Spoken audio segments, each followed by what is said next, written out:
Coming up on today's show, Tesla finishes the third quarter and sets yet another personal best, obliterating its previous delivery record. Nikola continues its downward spiral and issues takedown notices against YouTubers who have been super critical of it. And Ford slashes up to $3,000 off the price of the Mustang Mach E in the US ahead of its launch there. These stories and more coming next. Welcome back to another week in the world of cleaner, greener, safer and smarter transportation.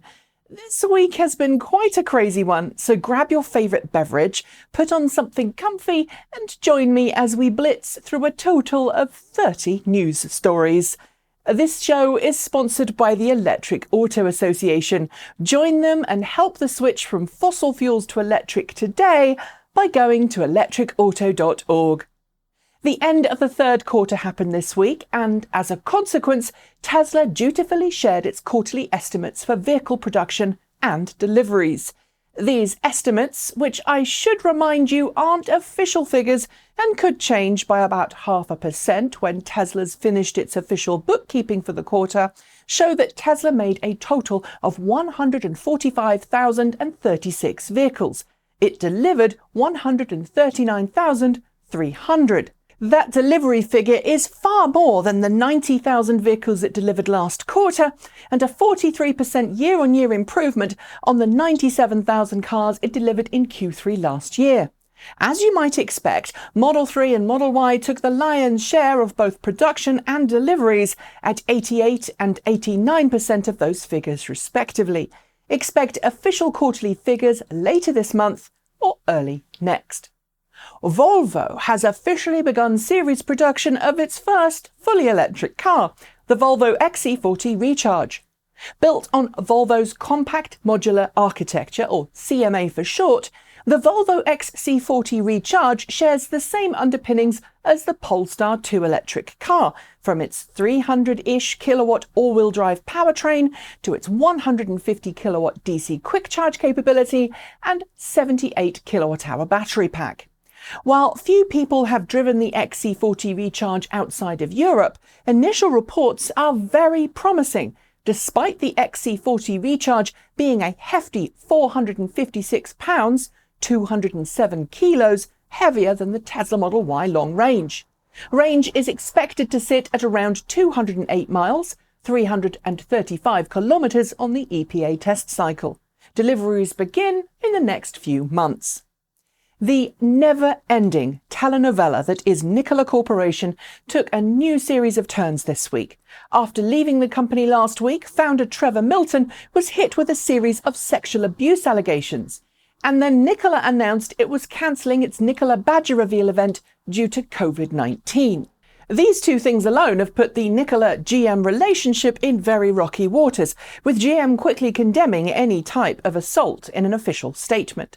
Sources say the Nikola-GM deal may actually fall through, especially if neither side can finalise anything by the start of December, by which time it will be considered dead. If that wasn't enough, Nikola's legal team took themselves to a new low this week by issuing copyright takedown notices against YouTube commentators who had used its previously available B-roll of a Nikola One quote in motion, or rather rolling down a hill. Nikola claimed on Thursday it was an automated thing via YouTube, but YouTube in a statement said, "Nuh-uh. I made a video about this on Thursday, so please do check it out, and we're making all of our in-house Nikola footage," that's footage that we've shot ourselves, "available to everyone else, free under Creative Commons."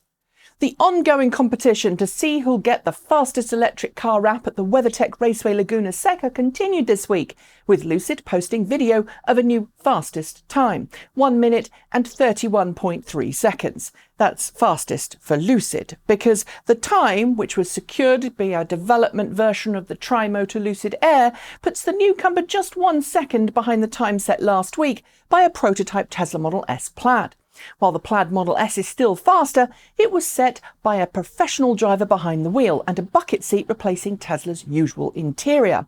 Lucid, meanwhile, had a partially stripped-down car with wider-than-stock wheels but production tyres and brakes, and a non-professional driver behind the wheel. Frankly, I think at this point it's okay to just state that both cars are blisteringly fast and we'll just leave it there.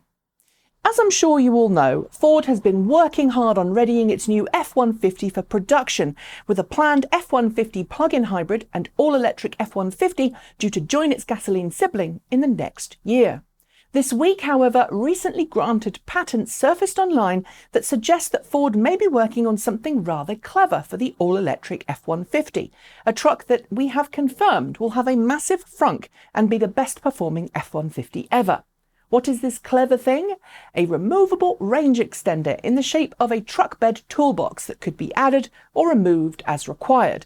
I feel I should reiterate here that not everything that gets patented ends up being in production, but this could really be a game changer for the pickup owners who want to go electric but worry about longer distance travel in more remote areas. Tesla published a price drop for the cost of its solar roof system this week, dropping the cost of installation for Tesla's third-generation solar tiles by approximately 4%. That may not seem like much, but when you're talking about spending upwards of $40,000 or more on a system, that's a pretty big saving. But while Tesla dropped its prices for its solar roof, it also quietly put up the price of getting a Powerwall for your home. The reason, we understand, is that there's been a massive increase in demand for systems, driven in part by rolling blackouts in areas susceptible to wildfires. The price increase, about $500 per Powerwall, will give you a bigger bill if you're looking to buy into the joys of backup power, so here's hoping the price drops as Tesla ramps up its battery production. Ahead of the start of official deliveries of the Mustang Mach E next month, Ford has quietly tweaked some of the prices for its various Mach E variants. The biggest price reduction comes for the Mustang Mach E Premium in both rear-wheel and all-wheel drive variants, both of which get a generous $3,000 price cut. But even the entry-level Mustang Mach E Select, previously just shy of $44,000 before incentives, has been given a $1,000 price cut. Again, that's before incentives. If I had to guess as to the reasons behind these price cuts, I think they are a consequence of a Volkswagen announcing pricing for the upcoming ID.4. But it's great to see Ford's first long-range EV get a price cut. Regardless of the reason, that said, the Mustang Mach E is going to be sold through traditional dealers, so I wouldn't expect every dealer to pass that saving on. Price gouging is alive and well, so you should be prepared. It's official. Elon Musk is feeling down about Tesla's recently held Battery Day. And no, I'm not talking about the Q&A session or how the presentation itself went. I'm talking about the way in which the event was received and covered by the media. In a recent interview with Kara Swisher, Musk lambasted the press for their poor coverage, stating it was, quote, a sad reflection of their understanding. While many technological sites, like this one, were generally positive about the event, it seems that mainstream media were disappointed by the overall technical nature of the presentation and didn't seem to understand why Tesla didn't have its promised million-mile battery in production for us yet. We understood very well when Musk reiterated that there is a world of difference between having a functional small-scale production line and a fully automated series volume production setup. But I guess it's just too complicated for some people to figure out. Following on from last month's official reveal event for the ID.4, Volkswagen has cleared up some confusion surrounding official vehicle towing capabilities. As noted in its online configuration tool for the US market, those opting for a rear-wheel drive ID.4, the only car that will be available at launch, will find that towing will be limited to £2,200, which is just shy of 1,000 kilograms. Meanwhile, those who opt to wait for the launch of the all-wheel drive variant will find their cars get an extra £500 of towing capability for a total of £2,700 towing, just shy of 1,225 kilograms. Volkswagen helpfully notes that those limits are with a braked trailer, and I feel the need to reiterate that those towing limits are likely to, and probably will change, depending on where you are in the world. Why? Well, that's simple. Local laws, where you live. And now it's time for short shorts. Polaris and Zero Motorcycles have announced a 10-year partnership to develop a new range of electrified vehicles for the Polaris family. This includes off-road vehicles and snowmobiles. Polaris had previously acquired Zero's arch rival Bramo, so this deal does show that Zero has a massive lead in terms of technology. Tesla is in the process of acquiring a German battery assembly line manufacturer which has hit hard times in recent months.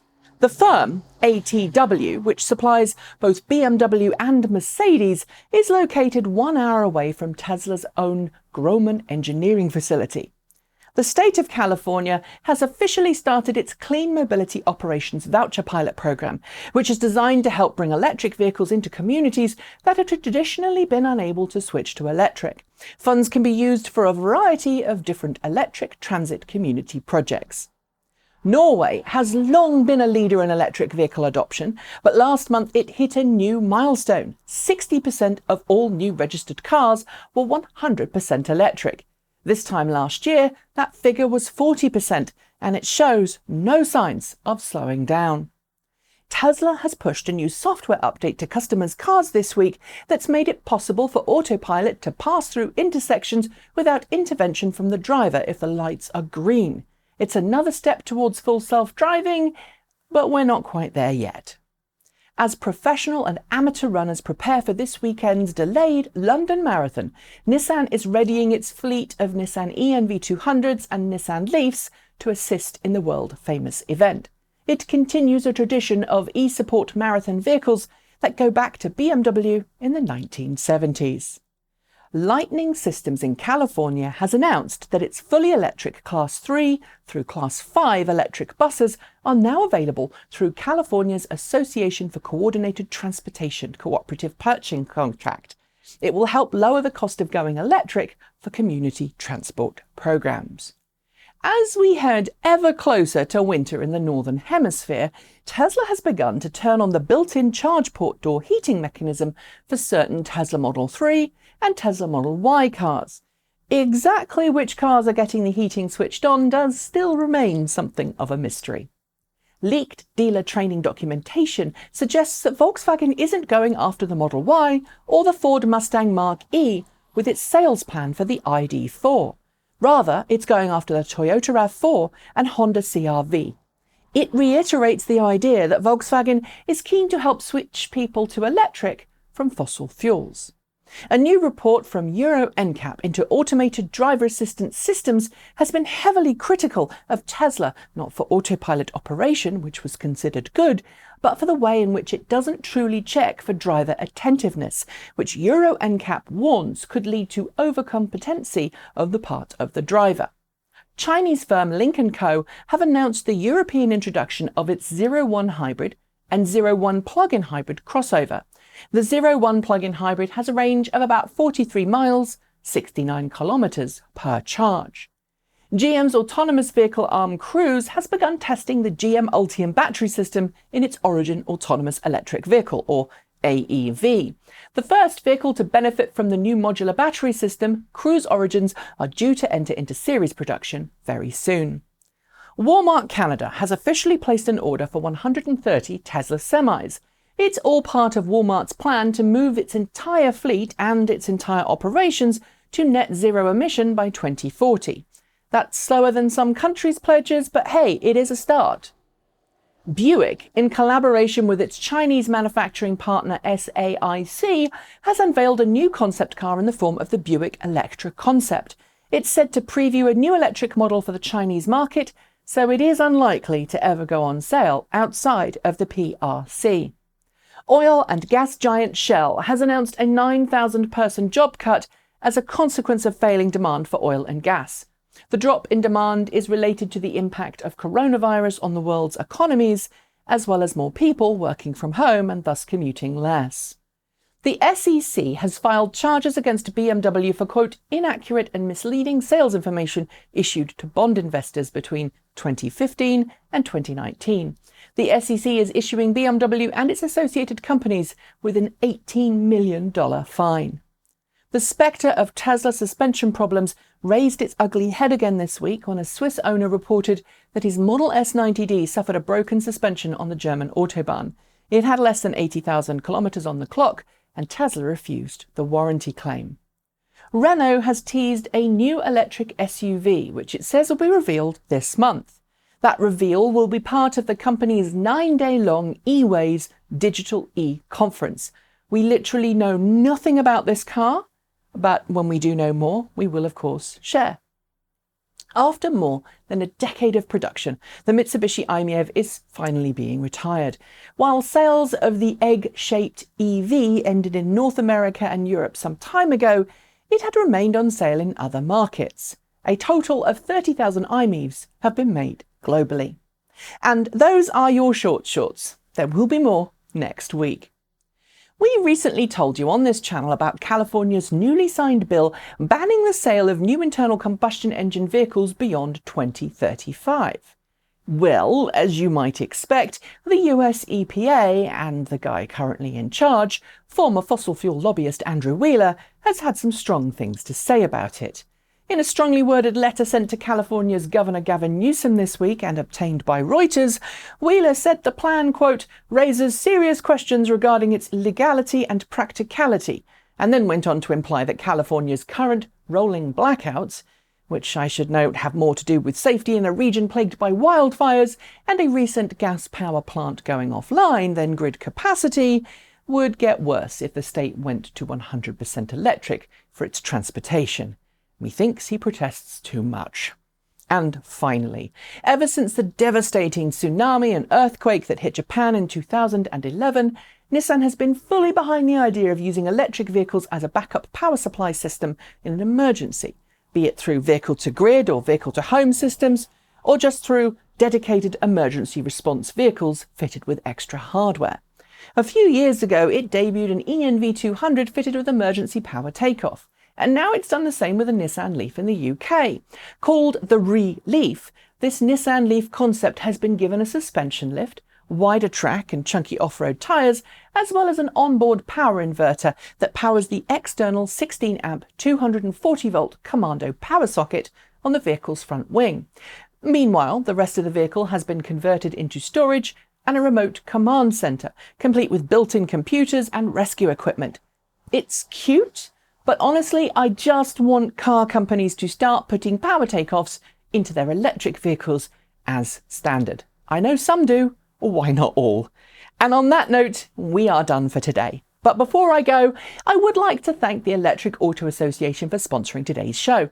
They have been advocating for electric vehicles since 1967, and they firmly believe that our future depends on us making the switch to clean, green electric cars today.